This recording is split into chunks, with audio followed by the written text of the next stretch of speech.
Good evening everyone. How are you? Hope you are doing good. Today I want to discuss about one of the important anti-diabetic agent, that is sulfonylureas. Let's go into the topic. Before that, we have to know what are the insulin secretagogues.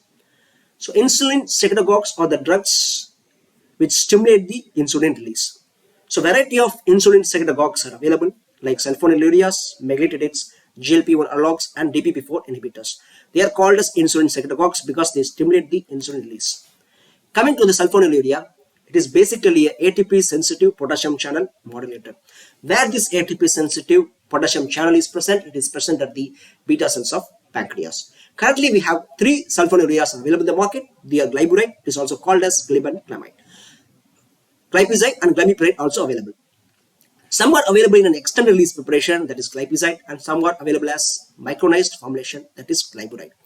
Generally, we don't recommend glyburide because of increased risk of hypoglycemia and putative adverse effects during cardiac ischemia.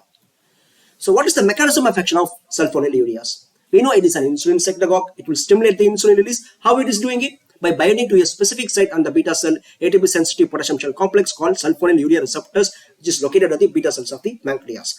And it inhibits the activity of ATP sensitive potassium channel.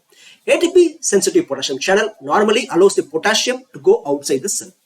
Sulfonylurea, on inhibiting this ATP sensitive potassium channel, will make the potassium to come inside the cell. So when the potassium comes inside, it will cause cell membrane depolarization, further leading to cascade of events which results in insulin secretion. So the acute administration of the sulfonylureas to the patients with type 2 diabetes increases the insulin release from the pancreas, and it shifts the insulin glucose dose response relationship to the left. So this is the mechanism of action of sulfonylureas. Sulfonylureas will bind to the sulfonylurea receptors, inhibit the ATP sensitive potassium channel, make the potassium to come inside, depolarization will come and it will happen and resulting in the release of insulin. Sulfonylureas are effectively absorbed from the GI tract, but the food and hyperglycemia can reduce absorption. Sulfonylureas in the plasma are largely bound to the protein, especially albumin. The volumes of distribution of most of the sulfonylureas are about 0.2 liters per kg. Although their half-lives are very short, 3 to 5 hours, their hypoglycemic effects are evident for about 12 to 24 hours. Since they act for a long time, they often can be administered in a once daily dose. The liver metabolites all the sulfonylureas and the metabolites are excreted in the urine. Sulfonylurea should be administered with caution to patients with either renal or hepatic insufficiency. So what is the therapeutic use of sulfonylureas? Sulfonylureas are used to treat hyperglycemia in type 2 diabetes patients. Of properly selected patients, 50 to 80% of the patients respond to this class of agents. All members of the class appear to be very equally efficacious. A significant number of the patients who respond initially to the sulfonylureas later will cease to respond to sulfonylurea and develop progressive hyperglycemia. This is called secondary failure. So why this secondary failure is happening? It may occur as a result of change in the drug metabolism, but is more likely because of the result of progressive beta cell failure. That's why the secondary failure is occurring in sulfonylurea. Some individuals with neonatal diabetes or maturity onset diabetes of young 3, they respond to these agents of sulfonylurea with long-lasting therapeutic efficacy. So what are the contraindications to the sulfonylurea? It includes type 1 diabetes, pregnancy, lactation, and significant hepatic or renal insufficiency. So what are the adverse effects of sulfonylureas? They may cause hypoglycemic reactions, including hypoglycemia, coma. Another important side effect is weight gain.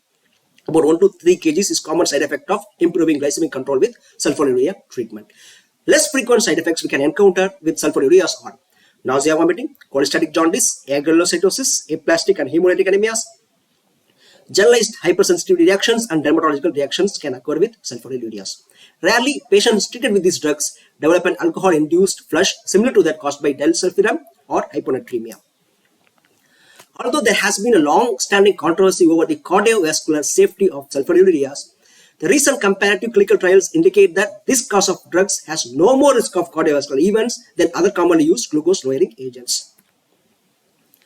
The glycemic effect of sulfonylurea may be enhanced by various mechanisms like decreased hepatic metabolism or decreased renal excretion and displacement from the protein binding sites. Some drugs like sulfonamides, clofebrate and salicylate will displace the sulfonylurea from the binding proteins, thereby increasing the free concentration of the sulfonylureas. So it will produce toxicity of hypoglycemia. Ethanol may enhance the action of the sulfonylurea and can cause hypoglycemia. Hyperglycemia may be more frequent in patients taking a sulfonylurea in combination with one or more of the following agents like androgens, anticoagulants, azole antifungals, fenfluramine, zemfibrozil, H2 antagonist, magnesium salts, methyl dopa, propinicid, sulfonamides, tricyclic antidepressants, and urinary acidifiers. Other lowering effect of sulfonylureas by increasing its hepatic metabolism and increasing its renal excretion, or by inhibiting the insulin secretion. For example, beta blockers, calcium channel blockers, cholestyramine, diazoxide, estrogen, hydrogens like phenytoin, isoniazid, nicotinic acid, phenothiazines, rifampicin, sympathomimetics, thiazide diuretics, and urinary alkalizers. So what are the dosage forms available?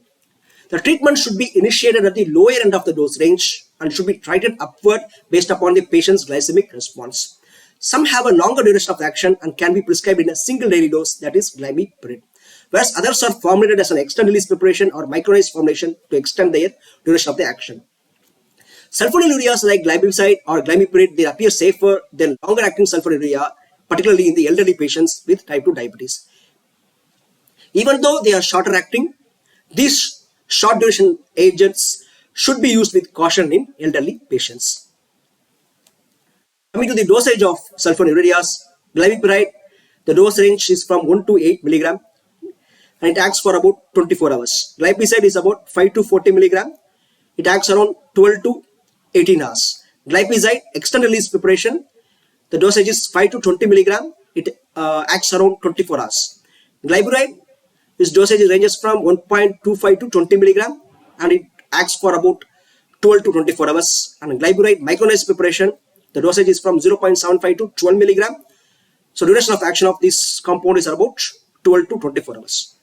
Thank you so much for your kind attention and kindly share my lectures to your friends.